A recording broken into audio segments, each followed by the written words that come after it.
Muito bem, meus amados, quero chamar a cada um a atenção novamente para o livro de Gênesis, onde hoje vamos dar sequência à nossa série de exposição bíblica. Já estamos, se fosse uma série de televisão, na última temporada, estamos chegando ao final, e hoje vamos para o capítulo 46 e 47, um de cada domingo, mas será uma mensagem em 2 domingos. E hoje, irmãos, estamos na nossa mensagem número 61. Significa que há mais de 18 meses nós temos caminhado neste livro maravilhoso e aprendido com as suas personagens, como Deus tem trabalhado a vida de pessoas durante literalmente milênios para conduzi-los a um caminho de redenção. E esse, inclusive, é o tema do nosso livro de Gênesis. Vamos repeti-lo a uma só voz, todos nós juntos. Vamos lá? Apesar da maldade do homem, o soberano Deus gracioso o conduz à promessa da redenção. Em outras palavras, em lugar de deixar o homem à sua própria sorte depois que, com o pecado, ele estraga a criação que Deus havia feito e o seu próprio relacionamento com Deus, o Senhor mesmo intervém e começa a conduzir a humanidade para o caminho da redenção que, eventualmente, não no livro de Gênesis, é claro, terminará com a vinda do Messias, o Senhor Jesus, para resgatar o seu povo. Bem, antes de nós começarmos, vamos lembrar na semana passada o que vimos. Nós chegamos lá ao ápice da história de José, porque finalmente os seus 11 irmãos souberam que aquele governador do Egito com quem eles vinham lidando há algum tempo era ninguém mais, ninguém menos que o seu irmão que havia sido vendido há 22 anos atrás. Os propósitos soberanos de Deus tornam tudo mais claro agora a todos, aquilo que Deus estava fazendo, porque o Senhor Deus é o grande autor e protagonista da história. Em última análise, por exemplo, fora ele, Deus, que havia enviado José para o Egito, e não seus irmãos. Em última análise, havia sido ele, Deus, que havia colocado José como governador do Egito, e não Faraó. Agora, a ordem é trazer Jacó e todo o resto do clã para o Egito, como o próprio José disse, para a preservação da vida, uma vez que a fome ainda duraria 5 anos. Passando agora, irmãos, para a mensagem de hoje, a perspectiva exatamente da fome é, eu chamei de razão prática, que torna necessária a mudança para o Egito. Mas muito acima dessa razão prática, Israel, isto é, Jacó, vamos começar a usar os nomes de maneira intermitente, né? Intercalada, melhor dizendo, Israel, Jacó, precisa reencontrar seu filho a quem ele dava como morto. E essa é a razão pessoal do próprio Jacó, em especial, para rever, para retomar o relacionamento com seu filho. E agora, irmão, Jacó retorna ao centro da narrativa que antes nós vimos mais José. E agora ele é novamente trazido, porque através dele também o propósito divino está se desenvolvendo. E qual o propósito? Trazer a conclusão e continuidade às promessas feitas a ele, ao seu pai Isaque e ao seu avô Abraão. Assim, irmãos, o pano de fundo desses 2 textos que vamos examinar em 2 domingos é a conclusão daquilo que o Senhor vinha providenciando desde que ele havia revelado sonhos a José 22 anos atrás. Ou seja, a ida da semente santa para o Egito, para a preservação da vida e a gestação da grande nação de Israel. Porque quando você passa de Gênesis e entra no livro de Êxodo, você pula 400 anos. E aí você encontra uma nação não mais de algumas dezenas de pessoas, não mais um clã de algumas dezenas de pessoas, mas um povo de 2,5 milhões de pessoas que sai do Egito pela forte e poderosa mão do Senhor. Mas esse é assunto para outra exposição. Para nós compreendermos a que nós estamos, vamos para o nosso texto. Quero convidar você a lermos o capítulo 46, do versículo 1 ao versículo 30. 46, 1 a 30. Não é o capítulo todo, porque isso nós vamos continuar na semana que vem. Gênesis 46, de 1 a 30. Estamos juntos? Vamos lá? Diz assim a palavra do Senhor. Israel partiu com tudo que lhe pertencia. Ao chegar a Berseba, ofereceu sacrifícios ao Deus de Isaque, seu pai. E Deus falou a Israel por meio de uma visão noturna. Jacó, Jacó. Eis-me aqui, respondeu ele. Eu sou Deus, o Deus de seu pai, disse ele. Não tenha medo de descer ao Egito, porque lá farei de você uma grande nação. Eu mesmo descerei ao Egito com você, e certamente o trarei de volta. E a mão de José fechará os seus olhos. Então Jacó partiu de Berseba. Os filhos de Israel levaram seu pai Jacó, seus filhos e as suas mulheres nas carruagens que o faraó tinha enviado. Também levaram seus rebanhos e os bens que tinham adquirido em Canaã. Assim, Jacó foi para o Egito com toda a sua descendência. Levou consigo para o Egito seus filhos, seus netos, suas filhas e suas netas, isto é, todos os seus descendentes. Estes são os nomes dos israelitas, Jacó e seus descendentes, que foram para o Egito. Ruben, o filho mais velho de Jacó. Estes foram os filhos de Ruben: Enoque, Palu, Esrom e Carmi. Estes foram os filhos de Simeão: Jemuel, Jamim, Oade, Jaquim, Zoar e Saul, filho de uma cananeia. Estes foram os filhos de Levi: Gerson, Coate e Merari. Estes foram os filhos de Judá: Onã, Selá, Pérez e Zerá. E Onã morreram na terra de Canaã. Estes foram os filhos de Pérez: Esrom e Amu. Estes foram os filhos de Issacar: Tolá, Puá, Jazube e Sinrom. Estes foram os filhos de Zebulon: Sered, Elon e Jaleel. Estes foram os filhos que Lia deu a Jacó em Padã Arã, além de sua filha Diná. Seus descendentes eram ao todo 33. Estes foram os filhos de Gade: Zefon, Agi, Suni, Esbom, Eri, Arode e Areli. Estes foram os filhos de Azer: Iminá, Issuá, Issuí, Berias e a irmã deles, Sera. Estes foram os filhos de Berias: Éber e Malquiel. Estes foram esses os 16 descendentes de Zilpa, serva que Labão tinha dado a sua filha Lia, deu a Jacó. Estes foram os filhos de Raquel, mulher de Jacó: José e Benjamim.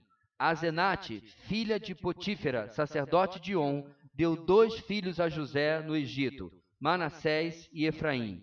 Estes foram os filhos de Benjamim: Belá, Bequer, Asbel, Gera, Naamã, Ei, Ros, Mupim, Rupim e Arde. Foram esses os 14 descendentes que Raquel deu a Jacó. O filho de Dan foi Uzim. Estes foram os filhos de Naphtali: Jazeel, Guni, Jezer e Silém. Foram esses os 7 descendentes que Bila, serva de Labão, tinha dado a sua filha Raquel, deu a Jacó. Todos os que foram para o Egito com Jacó, todos os seus descendentes, sem contar as mulheres de seus filhos, totalizaram 66 pessoas. Com mais os 2 filhos que nasceram a José no Egito, os membros da família de Jacó que foram para o Egito chegaram a 70. Ora, Jacó enviou Judá à sua frente a José para saber como ir a Gósen. Quando lá chegaram, José, de carruagem pronta, partiu para Gósen para encontrar-se com seu pai Israel. Assim que o viu, correu para abraçá-lo e, abraçado a ele, chorou longamente. Israel disse a José: Agora posso morrer, pois vi o seu rosto e sei que você ainda está vivo. Irmãos, que difícil esses nomes, né? Por favor, escolham os mais fáceis para colocar nos seus filhos. Senão já não decoro quando chama Mateus, Marcos, Lucas e João. Quando chamar o nome desse aqui, fica mais difícil. Bem, você vai entender por que da lista de nomes, mas o texto de hoje traz aspectos positivos e de alegria por toda a sua extensão. Nada mais de notícias ruins, nada mais de testes, nada mais de prisões, nada mais de sofrimento.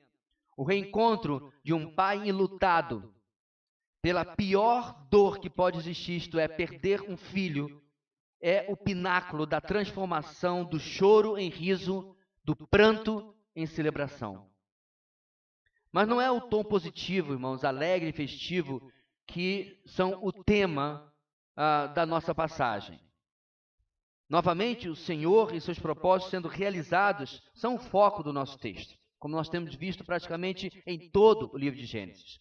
Portanto, irmãos, a nossa grande ideia de hoje nesse texto, aquilo que ele vai nos ensinar é o seguinte: o Senhor confirma seus propósitos aos seus escolhidos, enquanto eles seguem adiante. O Senhor confirma os seus propósitos aos seus escolhidos enquanto eles seguem adiante. Enquanto você anota, deixe-me falar mais um pouco. Nós somos, irmãos, hoje, nossos dias, na modernidade, um povo, somos gente imediatista, consumista. Somos pessoas sem paciência, queremos as coisas a curto prazo, para ontem. Mas para a nossa frustração e infelicidade, muitas vezes, o nosso Deus tem outros planos. Ele joga o jogo de longo prazo. Desde o chamado de Abraão, cerca de 200 anos antes, muito tempo já havia passado em que Deus está trabalhando com esse povo. Desde que ele parou de trabalhar com toda a humanidade, afunilou para a descendência de Abraão, praticamente 2 séculos se passaram. O próprio Abraão havia estado no Egito, como vimos lá no capítulo 12. E Deus agora continua o seu projeto, seus planos, seus propósitos eternos e traz o seu povo de volta para esse lugar. Às vezes, irmãos, Deus nessa narrativa passou décadas sem fazer nada, sem comunicar nada, sem orientar nada, apenas deixando a história seguindo o seu curso. E de repente, ele intervém para orientar, para instruir, no nosso caso, para fortalecer os seus e reforçar a caminhada deles dentro da sua vontade. E é isso exatamente que nós vamos ver hoje, irmãos, como Deus vai confirmando seus propósitos aos seus eleitos, enquanto eles estão continuando seguindo o caminho que Deus está traçando para cada um deles. É difícil para nós, irmãos, olhar para a nossa própria história, quando nós estamos acontecendo neste momento. Mas eu ainda acho que é possível nós olharmos e, à medida que o tempo vai passando, e eu e você que não somos mais tão novinhos assim, começamos a olhar para trás e ver como Deus esteve presente. Inclusive o nosso querido irmão Stênio Março tem uma música sobre isso. Como Deus vai estando presente, conduzindo, e a gente pode vê-lo nas entrelinhas da nossa história. E às vezes até nas manchetes, marcando a sua presença e orientando cada um dos nossos passos. Vamos ver como ele faz isso no nosso texto de hoje? Nós vamos primeiramente, irmãos, ver os 4 primeiros versículos, do 1 ao 4. E a primeira lição que a palavra de Deus vai nos ensinar é a seguinte: o Senhor confirma seus propósitos aos seus escolhidos, reafirmando suas promessas. Ele confirma os seus propósitos, aquele que ele tem escolhido para andar com ele, repetindo, reafirmando, reforçando as suas promessas. Quer sejam promessas específicas, como vamos ver nesse texto, quer sejam promessas mais amplas, como aquelas que ele tem nos dado através da sua palavra e que valem para todos nós, para todo o povo de Deus. Bem, iniciando o texto que vamos, como disse, cobrir em 2 domingos, o primeiro verso vem como resultado do que Israel falou no final do nosso texto da semana passada. Depois dele finalmente acreditar no que havia ouvido, isto é, que José estava vivo e que era governador do Egito, no final do capítulo anterior ele disse, basta, meu filho José ainda está vivo, irei vê-lo antes que eu morra.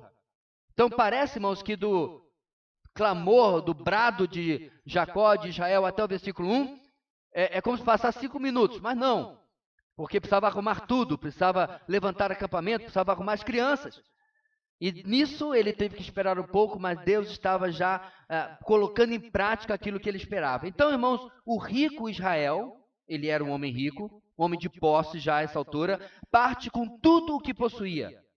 Ele tinha urgência em reencontrar seu filho, como nós sabemos que ele dava como morto há 22 anos.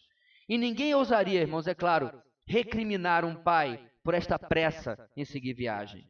E ninguém ousaria também dizer que ele não tinha razão em seguir adiante. Mas Israel já aprendera com o tempo, já amadurecera na sua caminhada com Deus. Ou seja, se ele tivesse imediatamente saído de onde ele estava e partido para o Egito, ninguém iria recriminá-lo. Mas o que ele faz? Ele faz uma parada no caminho. Ele vai até Berseba, aonde o seu pai Isaque havia morado. E ele se dirige para aquele lugar não sem propósito. Ali ele não se importa em atrasar a sua urgente viagem. Havia algo importantíssimo a ser feito. Jacó, antes um homem impulsivo, antes um homem que usava de seus meios e sua esperteza, amadureceu. Ele tira o tempo para parar neste lugar de grande significado, para erigir um altar, oferecer o sacrifício a Deus do seu pai e buscá-lo ali. É importante se lembrar que isso não é um sacrifício por pecados. Este é um sacrifício de gratidão, de adoração. Coisas que nós vamos ver também presente na lei mosaica anos depois. Isso é, meus irmãos, extremamente interessante e importante porque a ditadura do urgente é a que entra em cena quando você não tem tempo do seu devocional. A ditadura do urgente é aquilo que entra em cena quando você está muito atrasado e não tem tempo nem para orar.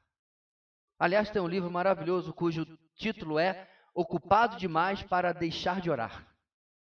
Acho interessante como o autor faz esse trocadilho no título do seu livro em que dizer, está ocupado demais? Aí que você tem que orar mesmo.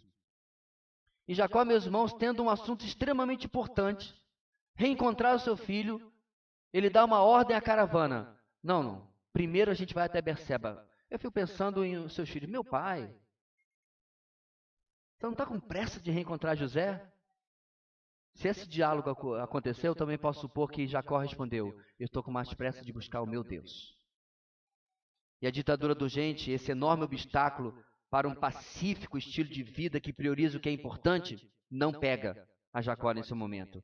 Em seu amadurecimento, Israel nos deixa essa lição. Qual lição? Mesmo o reencontro com José podia esperar. Mesmo algo importante, significativo, marcante, podia esperar. Ele precisa ter esse momento com o Senhor. Principalmente, irmãos, porque a sua percepção de que havia sido o Senhor que estava por trás disso era verdadeira.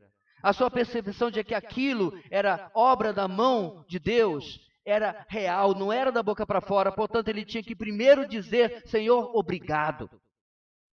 Porque, irmãos, o nosso graças a Deus que a gente solta por aí muitas vezes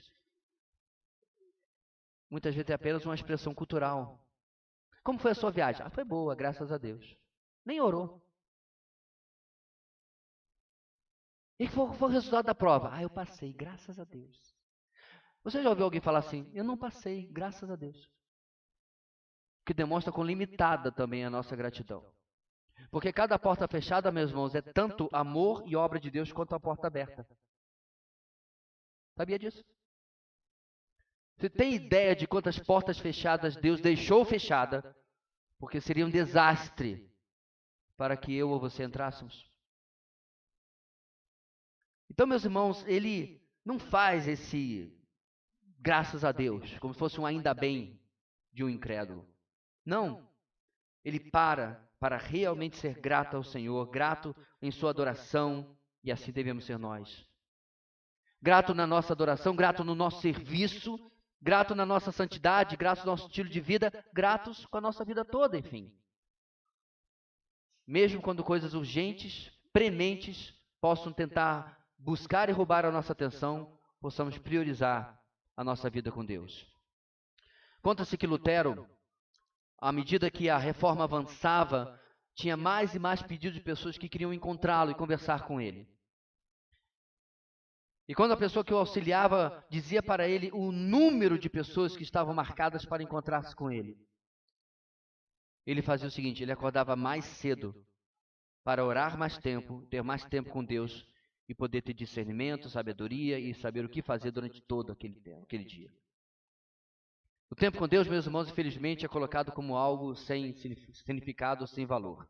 Conta-se aquela anedota que um membro da igreja chegou, o gabinete do pastor era no prédio, chegou lá no prédio da igreja, foi até o gabinete, olhou pela janelinha que tinha lá e o pastor estava ajoelhado orando. E aí ele bateu na porta e disse, pastor, já que o senhor não está fazendo nada, eu poderia... Na mentalidade de muita gente, a oração é nada, perda de tempo.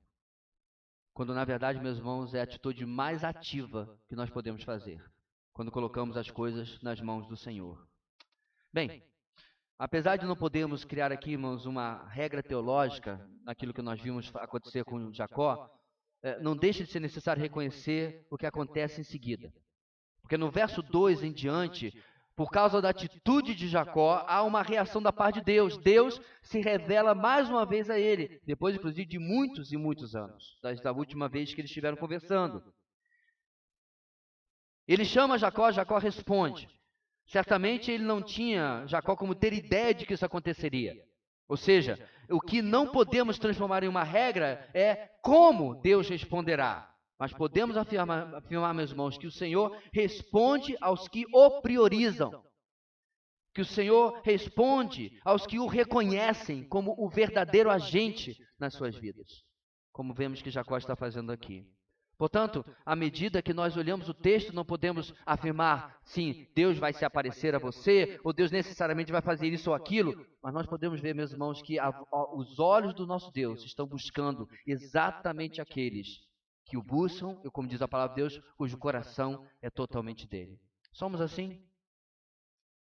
Será que o nosso dia escorre pelas mãos e Deus se torna simplesmente uma nota de rodapé? Um compromisso sempre adiado? Aquele que nós sempre deixamos para o dia seguinte. E ainda assim, quando alguém nos pergunta alguma coisa, como foi? Graças a Deus. Será? Precisamos meditar nisso, irmãos. Bem, Deus responde. O que se segue por parte de Deus é o cuidado para com o seu idoso servo. Durante a nossa caminhada com Deus, irmãos, Deus se mantém o mesmo. Deus não faz aniversários.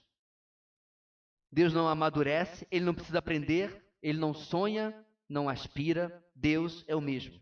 Contudo, eu, você, Jacó, não somos assim. O Senhor reconhece todo o caminho árduo pelo qual seu servo, que hoje já tem 130 anos, havia passado. Então Deus vem para reafirmar suas promessas, ampliá-las até, e no processo fortalecer o seu servo, depois dessa longa e dura caminhada, particularmente esse último capítulo, essa última temporada, onde ele passou com tantas dificuldades, desde que ele soube que seu filho havia sido morto, mas na verdade não havia. E o que Deus faz, irmãos, nesse contato com Jacó? Preste atenção como poucos versículos nos ensinam tanto. Primeiro, mesmo que óbvio e sendo algo conhecido para Israel, o Senhor se identifica, ele se declara: eu sou Deus, o Deus de seu pai. Você tem alguma dúvida que por acaso Israel ia dizer: quem és tu, Senhor? Diante daquela voz. Então por que Deus faz isso, meus irmãos? Porque em momentos de dificuldade, em momentos de dúvida, de luta, de problemas, devemos lembrar quem é Deus. E melhor, quem é o Deus que nós servimos. É por isso, meus irmãos, que nós estudamos teologia. Teologia nada mais é do que a explicação na palavra de Deus de quem é o nosso Deus. A maioria das pessoas que dizem crer em Deus não consegue escrever um parágrafo de 5 linhas para explicar quem é Deus. Ah, Deus é Pai. A coisa assim, né? Genéricozona. Deus é tudo. Tá, mas daí? Porque se eu pegar, meus irmãos, uma teologia sistemática, temos algumas em nossa livraria, nossa biblioteca também, você vai ver, meus irmãos, dezenas de páginas para falar sobre os atributos de Deus, sobre a obra de Deus. Pastor, serve para quê? Porque quando você passar pelo aperreio, você quer um Deus poderoso daquele. Quando você passar pela luta, você quer o Deus presente. Quando você se sentir sozinho, você quer o Deus imanente na sua vida. Quando você não tiver respostas, Ele tem todas. Esse, meus irmãos, é o currículo de Deus. Então ele chega para Jacó e diz: lembre-se quem eu sou e quem você tem servido.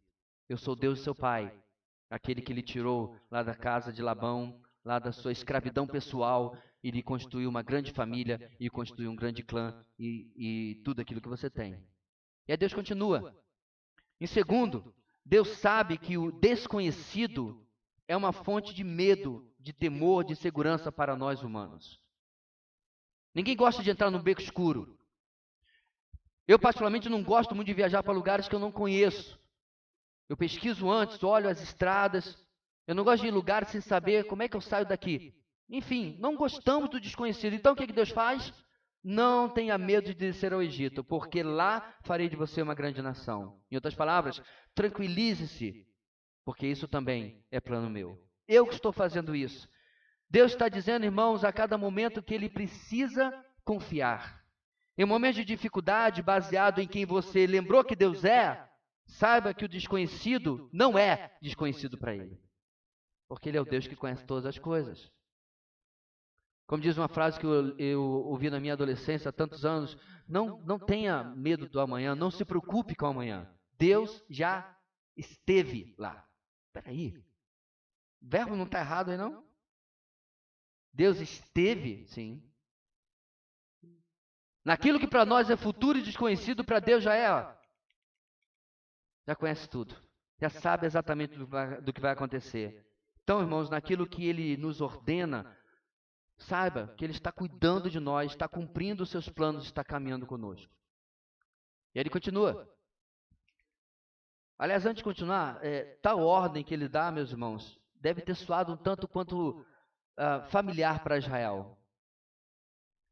Porque apesar, meu irmão, do fator desconhecido, ele lembra de ter ouvido o seu pai Isaque e o seu avô Abraão tem mencionado o que nós lemos lá em Gênesis capítulo 15. Lá Deus falou para Abraão o seguinte: então o Senhor lhe disse, saiba que os seus descendentes serão estrangeiros numa terra que não lhes pertencerá, onde também serão escravizados e oprimidos por 400 anos. Eu fico pensando, enquanto Israel ouvia Deus, ele deve ter pensado, isso aí é aquilo que o Senhor havia avisado. Então perceba, meus irmãos, como Deus está presente, costurando tudo e tranquilizando. Olha, no passado eu falei o que vai acontecer no futuro, mesmo sendo difícil. Mas aí Deus não falou só isso, olha o que ele fala em seguida. Mas eu castigarei a nação a quem servirão como escravos, e depois de tudo sairão com muitos bens. Você sabe quanto tempo levou para isso acontecer? 600 anos. 200 que se passaram, 400 que vem pela frente, e aí vem o êxodo. E Deus vai cumprir exatamente aquilo que Ele está falando para Jacó aqui nessa visitação. Agora sim, terceiro. Ser cristão, irmão, ser filho de Deus, ser servo de Deus, é jamais estar realmente sozinho. Olha o que ele diz para Jacó: eu mesmo descerei ao Egito com você. E aí eu lembrei, meus irmãos, de Paulo quando estava numa prisão. Quem o visita na prisão? O Senhor Jesus. Fortalecendo o seu servo, dizendo que ele não estava sozinho, dizendo que ele estaria lá. E aqui, meus irmãos, Jacó, tanto tempo antes de Paulo, o Senhor repete as palavras e a promessa que, inclusive, ele mesmo havia feito ao próprio Jacó, décadas antes, lá no capítulo 28. Lembra que Deus falou para ele no capítulo 28, eu estou com você e cuidarei de você aonde quer que vá. Portanto, meus irmãos, tal como Jacó, precisamos lembrar, queridos, da promessa da constante presença do nosso Deus conosco. Temos essa promessa também? Sim ou não? Qual o texto que lhe vem à mente? Porque a minha veio Mateus 28. Eu estarei sempre com vocês até o fim dos tempos. Nosso Deus não precisa de uma representação de uma estátua ou de uma imagem, porque existe a sua palavra e a sua promessa de um Deus que não pode mentir, que Ele está aqui esta noite conosco. Que Ele está presente nas nossas vidas. Está presente no ajuntamento dos santos, está presente com os santos quando se desjuntarem. E nos acompanha a qualquer momento e em todo momento. Mas nessa palavra de Deus a Jacó tem uma quarta parte que eu quero destacar. Podemos nos sentir intimidados pelo desconhecido. Contudo, nosso destino, nosso plano final é garantido. A Jacó, olha o que ele promete. Certamente o trarei de volta, e a mão de José fechará os seus olhos. Deus garante a Jacó, que ele está no controle e vai fazer o fechamento, a conclusão da sua vida. Debaixo do seu cuidado, debaixo do seu plano, e menciona que o seu filho amado iria ser aquele que cuidaria dele até o último dia. E a nós, irmãos?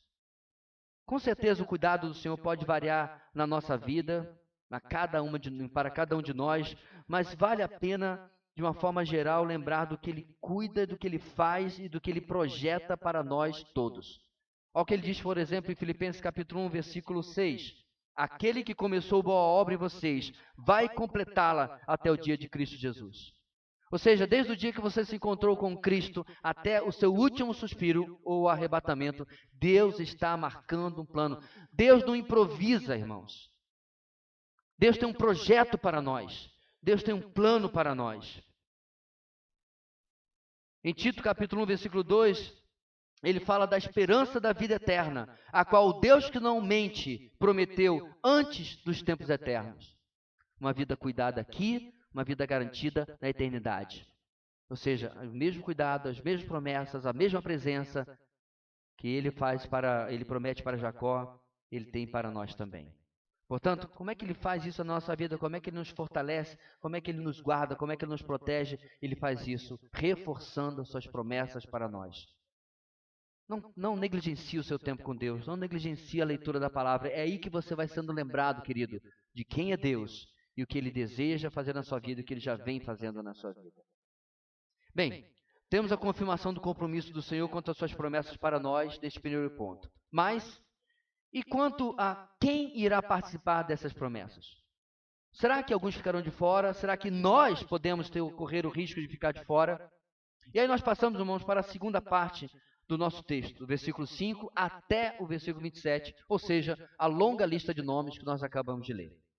E em segundo lugar, a palavra de Deus nos ensina o seguinte: o Senhor confirma seus propósitos aos seus escolhidos, alcançando a todos que estavam sob a sua promessa. Alcançando todos que estavam sob a sua promessa, ou que estão sob a sua promessa. Como é que isso acontece nesse texto? Bem, após o encontro com o Senhor, como nós vimos, Israel parte de Beceba no verso 5. É hora de pegar a estrada e todo o clã se dirige nas carruagens enviadas por Faraó. O translado até lá seria patrocínio estatal, tudo pago pelos cofres do Egito. Bênção de Deus. Bem, junto eles levariam, diz o texto, todos os seus bens, mesmo que Faraó tivesse dito que não precisava. Lembra? Faraó mandou um recado por José para o seu pai Jacó: não se preocupem com seus bens, pois o melhor de todo o Egito será de vocês. Jacó disse: não. Eu creio, meus irmãos, que Jacó está seguindo a mesma linha que Abraão algumas vezes seguia, quando ele recusava os bens daqueles que estavam fora de uma aliança com o Senhor, como, por exemplo, ele fez em Gênesis capítulo 14, quando o rei de Sodoma, logo quem, lhe ofereceu as riquezas, os espólios de guerra. É o que ele disse? Não. Apenas o que os meus soldados gastaram para eles e tudo mais, eu não quero nada, absolutamente nada. E Jacó parece imitar essa conduta aqui na sua postura. Bem, esse princípio, irmãos, de separação do mundo, ou usando a lógica desse texto, separação daqueles que estão fora de uma aliança com o Senhor, é algo muitas vezes negligenciado, mas nós precisamos conferir na nossa vida. Não devemos viver como ermitões, como esquisitos, completamente ostracionados do mundo, não é isso que eu estou dizendo, porque o próprio Senhor Jesus orou em João capítulo 17. Não rogo para que os tires do mundo, mas que os protejas do maligno. E na mesma oração, Jesus completa: eles não são do mundo, como eu também não sou. Muitas vezes, irmãos, nós vemos, contudo, pouca diferença entre alguns cristãos e aqueles que não são. Quantas vezes nós vemos as pessoas dizendo ser crente para ser como fulano? A marca do cristianismo é diferença ética, moral, excelência, tanto profissional como de vida. Não é perfeição. Hoje de manhã falamos sobre isso. Cristãos não são perfeitos, são perdoados. É algo muito diferente. Contudo, muitas vezes, irmãos, nós vemos comportamentos completamente vexatórios. E diante disso nós temos que nos preocupar. Será que não se pode mais ver diferença? Parece que as pessoas saíram do mundo, mas o mundo não saiu delas. Ou para usar uma expressão que você pode aplicar muito se estivesse lendo o Êxodo, parece que eles saíram do Egito, mas o Egito não havia saído deles. E assim nós temos que perguntar-nos, irmãos, se porventura essa diferença pode ser vista na nossa vida. Novamente, não é isolacionismo, ostracionismo, nada disso. Mas diferença de postura, de caráter, para com aqueles que não têm ainda uma aliança, uma vida, um pacto com o Senhor. Bem, o verso 7 nos declara que Israel, seguindo, levou realmente todo o seu clã. E do 8 até o 25, essa longa lista de nomes para você escolher para o seu próximo filho, nós temos essa lista de 66 pessoas que, somados a José, sua esposa e 2 filhos, chegam a 70 pessoas além de Jacó, e, como você viu no texto, as esposas dos seus filhos não foram contadas, ou seja, tem pelo menos mais 11 pessoas aí nessa relação. Então, o que é importante nisso? Por que essa lista está aqui, irmãos? Sabe que é por acaso? José queria que a sua obra ficasse mais grossa, então deixa eu colocar aqui uma monte de lista de nomes. Nós já falamos sobre isso, não é? Em outras mensagens. Absolutamente nada do que está nas Escrituras foi colocado sem um objetivo. Nós podemos até ter dificuldade de entender esse objetivo, mas Deus está ensinando, às vezes até sutilmente, irmãos, alguma coisa. E a dica inicial para nós entendermos qual é esse objetivo é ver quem não está na lista. Ou pelo menos neste caso, é mencionado, mas é dito ele está na lista, mas ele já morreu. E eu me refiro, é claro, os filhos de Judá, e Onã, que nós vimos lá no capítulo 46, que ambos morreram por causa da sua conduta reprovável e reprovada pelo Senhor. E morrem sem deixar descendentes, isto é, nenhum só descendente deles entrou no Egito, nenhum só descendente deles, 400 e tantos anos depois, tomou posse de Canaã, e nem hoje existe um judeu vivo que seja descendente de ou de Onã. Eles foram excluídos completamente da promessa por causa do seu comportamento. Eles foram retirados daquilo que Deus está fazendo por causa do seu comportamento. Por outro lado, temos os nomes que estão presentes na lista na mudança para o Egito. Através deles, irmãos, a promessa chegaria aos seus descendentes, aos filhos dos seus descendentes e, eventualmente, ao menino que nasceria em Belém de Judá, o Senhor Jesus. E através dele a bênção chegaria até nós. Veja como, irmãos, a inclusão na promessa abençoa milênios depois, milhões de pessoas por aquilo que Deus está fazendo.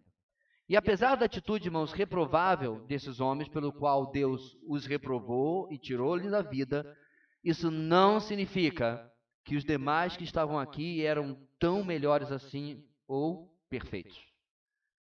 Seu próprio pai Judá é um exemplo de que não era perfeito. Sem falar, irmãos, nas trapalhadas que o próprio Jacó fez nos primeiros anos da sua vida. Então, qual é o critério de Deus? Por que e Onã são tão reprovados assim de serem cortados da continuidade da promessa? E todos esses homens não. Os que venderam José para o Egito. Eles não deveriam também ser imediatamente fulminados? Aparentemente, irmãos, Deus não trabalha pelos nossos critérios. Aparentemente, nós temos critérios extremamente humanos, pelo qual analisamos a meritocracia, digamos assim, das pessoas. Deus age de outra forma. Porque tudo isso, irmãos, nos coloca diante da soberania de Deus. Anos depois, Moisés aprenderia algo importante da parte de Deus. Em Êxodo, capítulo 33, versículo 19, Deus vira para Moisés e diz o seguinte: terei misericórdia de quem eu quiser ter misericórdia, e terei compaixão de quem eu quiser ter compaixão. Algo que, inclusive, o apóstolo Paulo, 1500 anos depois, se eu não me engano, estou fazendo as contas certas, usaria no seu argumento a respeito da soberania de Deus na eleição. Olha o que nós lemos, irmãos, em Romanos capítulo 9. Todavia, antes que os gêmeos, está se referindo a Esaú e Jacó. Todavia, antes que os gêmeos nascessem ou fizessem qualquer coisa boa ou má, a fim de que o propósito de Deus, conforme a eleição, permanecesse, não por obras, mas por aquele que chama, foi dito a ela, a mãe: o mais velho servirá ao mais novo. Como está escrito: amei Jacó, mas rejeitei Esaú. Então, que diremos? Acaso Deus é injusto? De maneira nenhuma. Pois ele diz a Moisés, e aí o texto repetido: terei misericórdia de quem eu quiser ter misericórdia, e terei compaixão de quem eu quiser ter compaixão. Portanto, isso não depende do desejo ou do esforço humano, mas da misericórdia de Deus. Portanto, irmãos, o Senhor fala hoje sobre como podemos confiar e descansar de que Ele cumprirá suas promessas aos seus escolhidos e realizará tudo o que tem prometido. Tal como prometeu, Ele nos tirou da nossa velha vida e nos deu uma nova vida em Cristo. Tal como prometeu, nos fez habitação do seu Espírito Santo. Tal como prometeu, ele tem nos acompanhado e nos guiado a cada dia. Ele certamente nos receberá na glória, pois é o Deus, como nós vimos no texto anterior, que não pode mentir e cujas promessas nunca falham. Finalizando nosso texto, nós temos a ideia de uma linha de chegada. A linha de chegada certamente é uma alegria, especialmente quando você está correndo uma maratona, não é verdade? Porque mesmo que você não chegue em primeiro lugar, a sensação de completar 42 quilômetros é uma conquista em si e uma conquista para poucos. Mas os meses antes daqueles momentos de treino, agonia e dor são muito difíceis. Então, quando alguns encaram aquela linha de chegada, com certeza há uma grande alegria. Muito mais do que uma maratona, do que uma mera maratona, são alguns desafios que nós experimentamos na nossa vida, que às vezes podem durar também semanas, meses, anos. Dor e trabalho, queridos, via de regra vem antes de alegria, vitória, alívio, descanso. E as coisas que o Senhor fez na nossa vida também incluem-se nisso. Para Jacó, é uma maratona de 22 anos, contando apenas o arco da perda de José. Então, meus irmãos, se Deus é aquele que reforça aquilo que Ele deseja fazer em nossa vida através das suas promessas, se Deus é aquele que reforça e confirma os seus propósitos, alcançando a todos que estão debaixo da sua promessa, segundo a sua soberana vontade, será que Ele vai nos deixar passar por tudo isso sem experimentar bênção, alívio, sem experimentar o seu cuidado, destituindo o peso que estamos carregando e eventualmente trocando, substituindo por alívio, bênção, vitória? Em último lugar, o Senhor confirma seus propósitos, seus escolhidos, transformando a dor em alegria. Não se preocupe, porque eu não vou prometer essa noite que Deus vai fazer A, B ou C na sua vida esta semana. Não se preocupe, porque eu não vou prometer esta semana que Deus vai acabar com seus problemas. Não pregamos aqui nesta igreja o Evangelho Tabajara. Não se preocupe. Não vamos tomar o texto para dizer que Deus vai fazer automaticamente na sua vida exatamente o que está fazendo na vida de Jacó. Mas preste atenção no que acontece nesse último trecho, do versículo 28 até o versículo 30. Nessa última sessão do nosso texto, o verso 28 novamente traz a Judá como porta-voz da família. E ele é orientado pelo seu pai para que fosse buscar o localizador para Gósen, para botar no Waze, você sabe, né? Porque eles tinham que chegar ao lugar onde o clã de Israel iria ficar em Israel.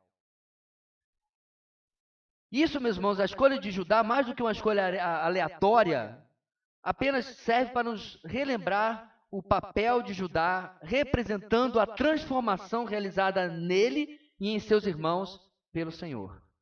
Então Judá vai lá. Do outro lado ele encontra José para lhe dar o localizador. E José, por sua vez, verso 29, já estava com tudo pronto para receber o seu pai e o resto da família.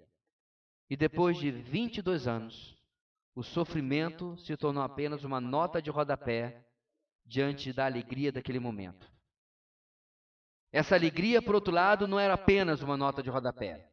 Era o título de um novo capítulo que eu posso chamar de O Deus que transforma a nossa dor em alegria.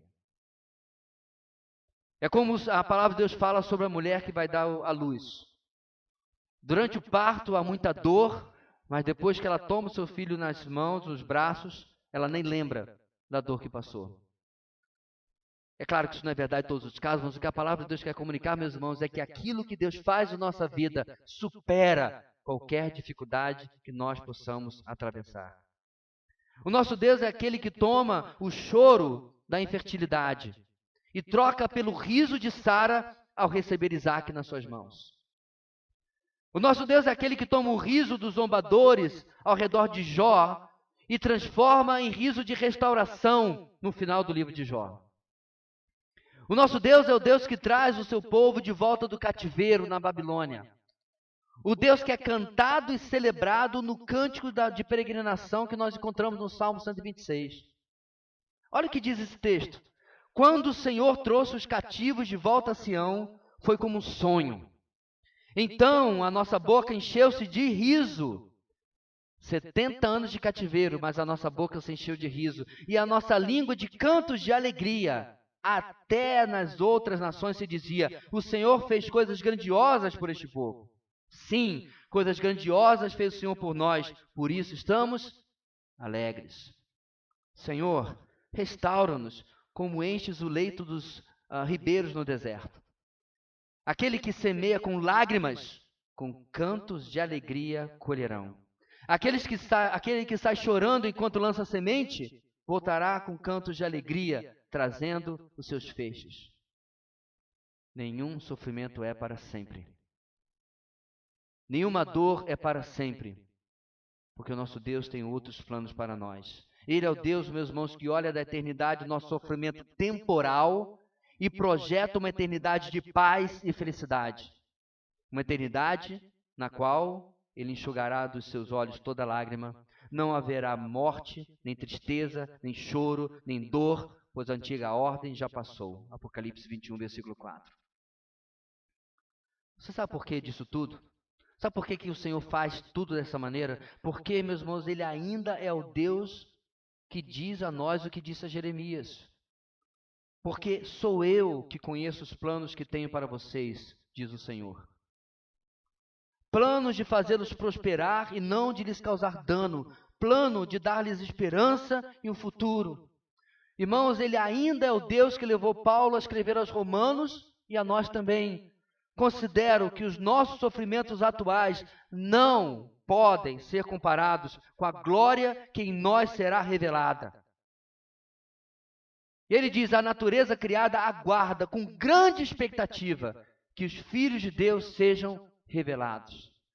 A própria terra espera, meus irmãos, pelo dia que o Senhor irá varrer toda a dor e sofrimento das nossas vidas e substituir por aquilo que Ele tem guardado para nós. Falando em grande expectativa, como diz o texto de Paulo, deixamos o nosso texto pausado por um instante para passear pela Bíblia. Mas olha só, ali estava um ancião de pé, e ali estava o seu filho correndo. O verso 29 continua e nos diz, assim que o viu, correu para abraçá-lo e abraçado a ele chorou largamente. 22 anos de lágrimas retidas.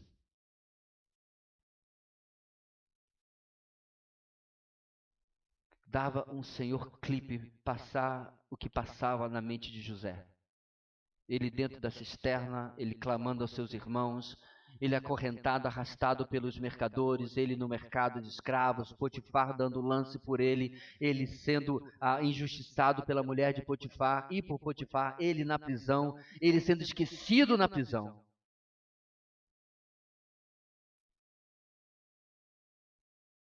Mas nós precisamos de tudo para ontem. Precisamos de tudo rápido. Precisamos de respostas urgentes. A alegria que nós vemos nesse texto, meus irmãos, passa, suplanta toda dor, toda tristeza, todo sofrimento que eles tiveram. Tal alegria recebida da paz do Senhor é lida, é traduzida por Jacó, por Israel, como uma conclusão. Como cheguei lá. Cheguei aonde Deus queria que eu chegasse. As promessas de Deus eram verdadeiras para Jacó, mas seu coração de pai, seu coração humano, com certeza, irmãos, havia lutado durante aquele tempo. Porque, meus irmãos, como que um pai, eu e você que somos pais, mães, podemos conciliar o que o Senhor prometera com a perda de um filho? 2 gerações antes, Abraão ouve do Senhor, Abraão, pega o teu filho, Isaque, vírgula. O que vem depois, irmãos? Teu único filho, vírgula. Esse aposto é dose para leão. E Deus diz para ele oferecer Isaque sobre um altar. Deus nos coloca, irmãos, e colocou Jacó nessas situações. Como você concilia o que Deus está prometendo com as coisas que estão dando errado? Deus prometeu uma descendência. Tudo bem que eu ainda tenho mais 12 filhos, 11 homens, imaginar.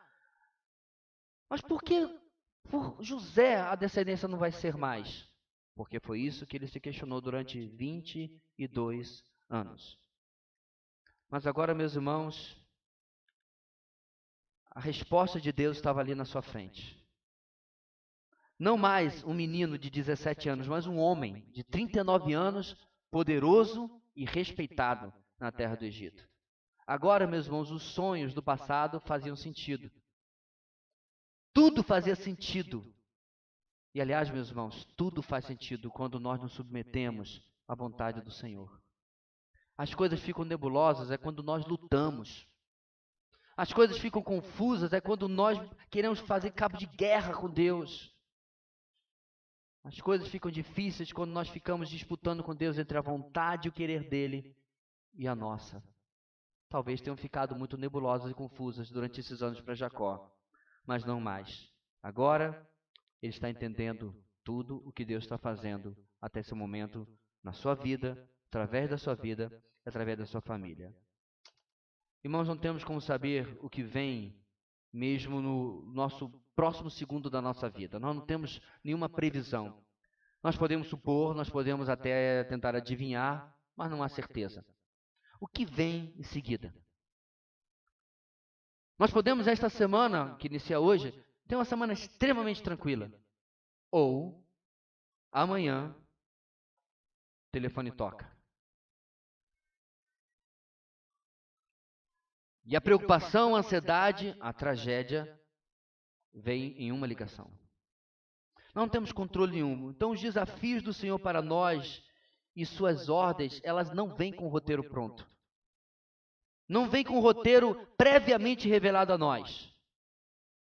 Não foi, Abraão, sai da tua terra e olha aqui o que eu vou fazer. Quer cópia? Não tinha nada disso. Mateus, abandona essa vida confortável.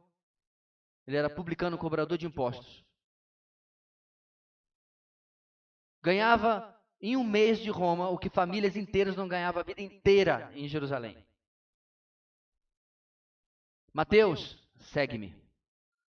Deixa eu lhe mostrar o que a gente vai fazer nos próximos 3 anos. Não se preocupa com o final não, porque está tudo sob controle. Tem 3 dias depois uma surpresa. Não tem nada disso. Contudo, meus irmãos, eu e você muitas vezes temos essa mentalidade de que Deus precisa iluminar na nossa frente. Ilumina aí, Deus, para ver se tem cobra, buraco, espinho. Acabei de comprar esse sapato. Tem lama? Ah, então não vou. O Senhor confirma seus propósitos para nós, meus irmãos, enquanto nós andamos em obediência, em submissão. Muitas vezes em dificuldade, dor e sofrimento. Mas Ele reforça promessas. Confirma aqueles que são seus chamados, trazendo para perto. E Ele ainda transformará toda dor em alegria. Mesmo, meus irmãos, que algumas coisas não aconteçam nesta vida, nós temos a promessa garantida do Senhor de que estaremos com Ele e a nossa eternidade será completamente diferente de qualquer coisa que podemos ter aqui, boa ou ruim. Que Deus possa nos ajudar, meus irmãos, a olhar para o nosso Deus, saber que sempre Ele tem o melhor e confiar. Saber que podemos passar por tudo isso que nós vimos nesses últimos bons domingos na vida de José, na vida de Jacó. Mas nós possamos nunca esquecer do versículo 28 e do versículo 30. E saber que Deus traz à nossa vida a conclusão segundo os seus propósitos. Vamos orar. Deus querido, quando nós estamos passando pelas lutas, pelas dificuldades, às vezes é muito difícil olhar e entender e enxergar o que está sendo feito. Mas ajuda-nos a entender, ó Deus, que não é sequer da nossa competência saber o que está sendo feito.